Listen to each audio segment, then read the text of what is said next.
अस्सलाम वालेकुम दोस्तों, मैं हूं डॉक्टर जमील अहमद और आज हम अपने बेसिक केमिस्ट्री लेक्चर नोट्स जो हैं उनका सेकंड वीडियो स्टार्ट करेंगे, जो कि टॉपिक है आयन। आयन के बारे में हम पढ़ेंगे।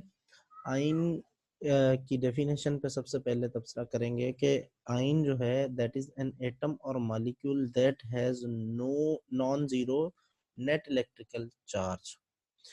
कोई भी एटम हो या कोई भी मॉलिक्यूल हो, याद रखें molecule is the combination of two or more atoms. ठीक है, इलेक्ट्रिकली न्यूट्रल जो एटम्स होते हैं उनकी जो कॉम्बिनेशन होती है, न्यूट्रल कॉम्बिनेशन, उसे मॉलिक्यूल कहा जाता है। एटम हो या मॉलिक्यूल हो जिसके ऊपर non zero net electric charge हो, यानी जिनके ऊपर नेट चार्ज जो है वो या पॉजिटिव हो या नेगेटिव हो, जीरो चार्ज ना हो। जैसे एटम पर एज अ होल हमने पिछली क्लास में पढ़ा कि एटम पर एज अ होल जो है कोई ना मतलब कोई भी चार्ज नहीं होती। न्यूक्लियस जो है एटम का वो पॉजिटिव होता है और शेल्स जो एक्स्ट्रा न्यूक्लियर पार्ट है वो क्या होते हैं, नेगेटिव होते हैं। ओवरऑल एटम के ऊपर कोई चार्ज नहीं होती, उसी तरह मॉलिक्यूल के ऊपर ओवरऑल कोई चार्ज नहीं होती। लेकिन जब एटम या मॉलिक्यूल्स जो हैं उनके ऊपर कोई चार्ज आ जाए, उसकी वजूहात क्या है उस पर बाद में बात करेंगे, लेकिन उनके ऊपर जब कोई चार्ज पॉजिटिव या नेगेटिव चार्ज आ जाए तो उसे हम non zero net electrical charge बोलेंगे। और जब इस तरह हो तो ऐसे एटम या मॉलिक्यूल को हम आयन बोलेंगे।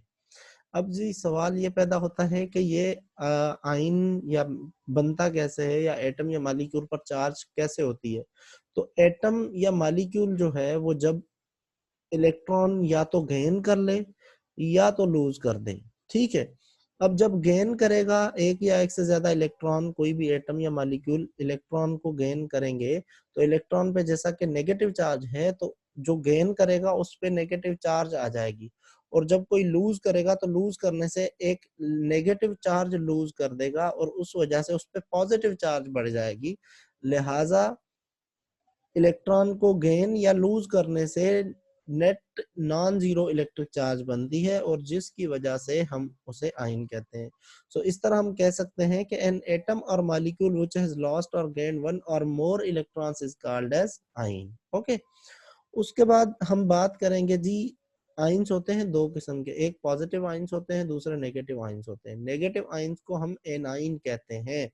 अब एनाइन क्या है? The ion which is form due to gain of electron. हमने बात की कि जब कोई भी एटम गेन करे इलेक्ट्रॉन तो गेन करने से नेगेटिव चार्ज वो गेन करेगा और नेगेटिव चार्ज उसके ऊपर बढ़ जाएगी तो उसके ऊपर ओवरऑल नेगेटिव चार्ज आ जाएगी और उसे हम नेगेटिव आयन या एनाइन कहेंगे।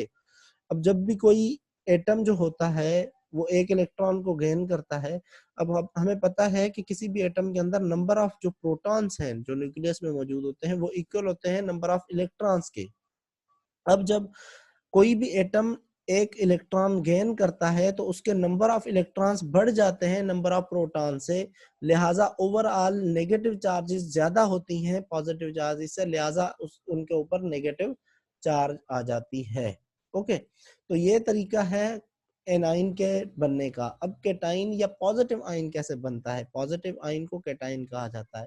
It is the ion which is form due to loss of electron. जब कोई भी एटम या मॉलिक्यूल इलेक्ट्रॉन लॉस कर दे, लूज कर दे, तो तब पॉजिटिव आयन या केटाइन बनता है। अब यहाँ पे ये बात आपने समझ ली। अब जिस तरह उधर गेन करने से नेगेटिव चार्ज बढ़ रही थी, यहाँ पे लूज करने से पॉजिटिव चार्ज बढ़ रही है, क्योंकि नंबर ऑफ प्रोटॉन्स तो सेम रहेंगे। अब पहले क्या हो रहा था कि नेगेटिव चार्ज यानी इलेक्ट्रॉन जब गेन कर रहा था तो प्रोटॉन सेम ही थे, इलेक्ट्रॉन बढ़ रहे थे।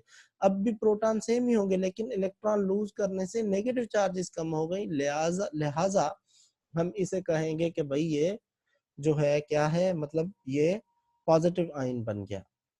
अब यहाँ पे देखें, ये एक इलेक्ट्रिकली न्यूट्रल एटम है। इसके न्यूक्लियस के अंदर 6 प्रोटॉन्स हैं और शेल्स के अंदर 6 इलेक्ट्रॉन्स हैं। अब 6 पॉजिटिव चार्जेस हैं और 6 नेगेटिव चार्जेस हैं, तो टोटल इसके ऊपर जो चार्ज होगी वो क्या होगी? सिफर होगी, जीरो होगी।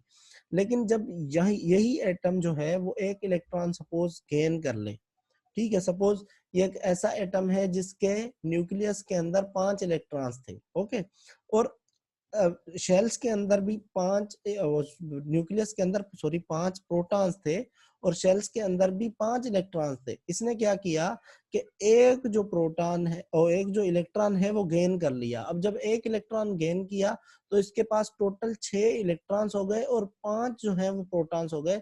सो नंबर ऑफ प्रोटॉन से नंबर ऑफ इलेक्ट्रॉन्स बढ़ गए। जो नंबर ऑफ इलेक्ट्रॉन्स बढ़ने की वजह से इसके ऊपर कौन सी चार्ज आ गई, नेगेटिव चार्ज आ गई, इसलिए इसे नेगेटिव आयन कहा गया। ठीक है, इसके पास क्या है, मोर इलेक्ट्रॉन्स है प्रोटॉन्स की निस्बत में। और ऐसे ये एक एटम है जिसके न्यूक्लियस के अंदर 6 प्रोटॉन्स थे और 6 ही इलेक्ट्रॉन्स थे शेल्स के अंदर। इसने क्या किया, एक इलेक्ट्रॉन को लॉस कर दिया। अब जब एक इलेक्ट्रॉन लॉस हो गया तो टोटल 5 इलेक्ट्रॉन शेल्स में बचे और न्यूक्लियस के अंदर 6 प्रोटॉन्स बचे।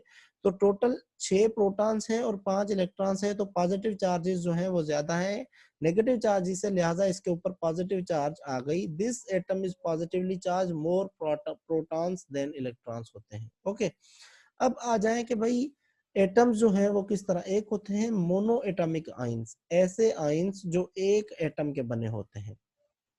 ठीक है, किसी भी एक एटम के आयन जो होते हैं उन्हें mono atomic ion, ions consist of single atom. Mono means होता है वन। ठीक है, जैसे कैल्शियम आयन हो गया, सोडियम आयन हो गया, पोटासियम आयन हो गया, ये सारे के सारे एग्जांपल्स हैं मोनो एटॉमिक आयंस के। जबकि पॉली एटॉमिक आयंस जो हैं, these are the ions consist of two or more than two atoms, यानी di atomic, tri atomic ions, ये सारे के सारे पॉली एटॉमिक आयंस में आएंगे। इनको मॉलिक्यूलर आयंस भी कहा जाता है। पॉली मींस होता है मेनी।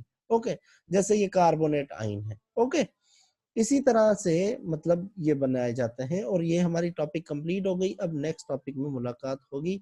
अब सबसे गुजारिश है कि हमारी जो वीडियोस हैं, हमारा जो वीडियो चैनल है essential medical learning with doctor Jameel Ahmad, उसे सब्सक्राइब करें और ज़्यादा से ज़्यादा लोगों से शेयर करें ताकि ज़्यादा से ज़्यादा लोग इससे फ़ायदा उठा सकें। थैंक यू, बहुत बहुत शुक्रिया।